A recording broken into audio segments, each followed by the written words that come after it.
بسم اللہ الرحمن الرحیم۔ السلام علیکم۔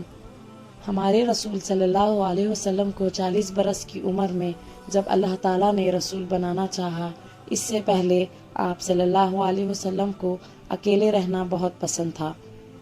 کئی روز کا کھانا لے لیتے اور مکے کے قریب ایک پہاڑ کے غار میں جس کا نام ہرا تھا چلے جاتے اور اللہ کی باتوں پر غور کرتے۔ دنیا کی گمراہی اور عرب کے لوگوں کی یہ بری حالت دیکھ کر آپ صلی اللہ علیہ وسلم کا دل دکھتا تھا۔ آپ صلی اللہ علیہ وسلم اس غار میں دن رات خدا کی عبادت اور سوچ میں پڑے رہتے تھے۔ ایک دن ایسا ہوا کہ اللہ کا وہ فرشتہ جو اللہ کا کلام اور پیام لے کر رسولوں کے پاس آتے ہیں اور جس کا نام جبرائیل علیہ السلام ہے، نظر آئے۔ اس فرشتے نے خدا کا بھیجا ہوا سب سے پہلا پیام، جس کو وحی کہتے ہیں، محمد رسول اللہ صلی اللہ علیہ وسلم کو سنایا۔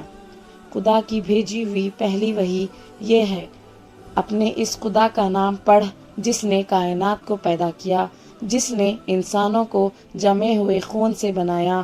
پڑھ، تیرا خدا بڑا ہی کریم ہے، جس نے قلم کے ذریعے علم کو سکھایا، انسان کو وہ بتایا جو وہ نہیں جانتا تھا۔ دوستوں، یہ ہمارے رسول صلی اللہ علیہ وسلم پر پہلی وحی آئی۔ اس وحی کا آنا تھا کہ رسول اللہ صلی اللہ علیہ وسلم پر اپنی امت کی تعلیم کا بڑا بوجھ ڈال دیا گیا۔ نادانوں کو بتانا، انجانوں کو سکھانا، اندھیرے میں چلنے والوں کو روشنی دکھانا اور بتوں کے پجاریوں کو خدائے پاک کے نام سے آشنا کرنا۔ آپ صلی اللہ علیہ وسلم کا کام ٹھہرایا گیا۔ آپ صلی اللہ علیہ وسلم کا دل اس بوجھ کے ڈر سے کانپ گیا۔ اس حالت میں آپ صلی اللہ علیہ وسلم گھر واپس آئے اور اپنی بیوی حضرت خدیجہ رضی اللہ تعالیٰ عنہا سے سارا واقعہ بیان کیا۔ حضرت خدیجہ رضی اللہ تعالیٰ عنہا نے آپ کو تسلی دی اور کہا کہ آپ صلی اللہ علیہ وسلم غریبوں پر رحم فرماتے ہیں، بے کسوں کی مدد کرتے ہیں اور جو قرضوں کے بوجھ کے نیچے دبے ہیں ان کا بوجھ ہلکا کرتے ہیں۔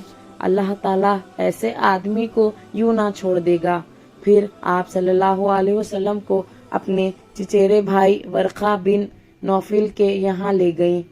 ورقہ عیسائی ہو گئے تھے اور عبرانی زبان جانتے تھے اور حضرت موسیٰ علیہ السلام کی کتاب تورات اور حضرت عیسیٰ علیہ السلام کی کتاب انجیل پڑھے ہوئے تھے۔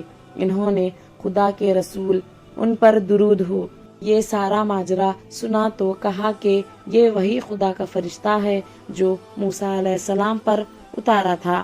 پھر کہا کہ اے کاش میں اس وقت طاقتور اور تندرست ہوتا جب تمہاری قوم تم کو تمہارے گھر سے نکالے گی۔ آپ صلی اللہ علیہ وسلم نے پوچھا، کیا ایسا ہوگا؟ ورقہ نے کہا کہ جو پیغام لے کر آپ آئے ہیں اس کو لے کر آپ سے پہلے جو بھی آیا اس کی قوم نے اس کے ساتھ یہی کیا۔ اتفاق یہ کہ اس کے کچھ ہی روز کے بعد ورقہ نے انتقال کیا۔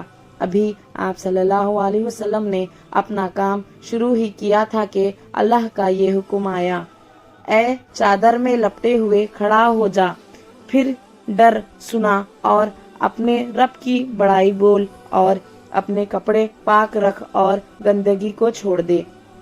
اس وحی کے آنے کے بعد آپ صلی اللہ علیہ وسلم پر فرض ہو گیا کہ خدا پر بھروسہ کر کے کھڑے ہو جائیں اور لوگوں کو خدا کی باتیں سنائیں، رب کی بڑائی بولیں اور ناپاکی اور گندگی کی باتوں سے بچیں اور بچائیں۔ ایسے ہی معلومات کے لیے صفوان اسلامک ورلڈ کو سبسکرائب کریں۔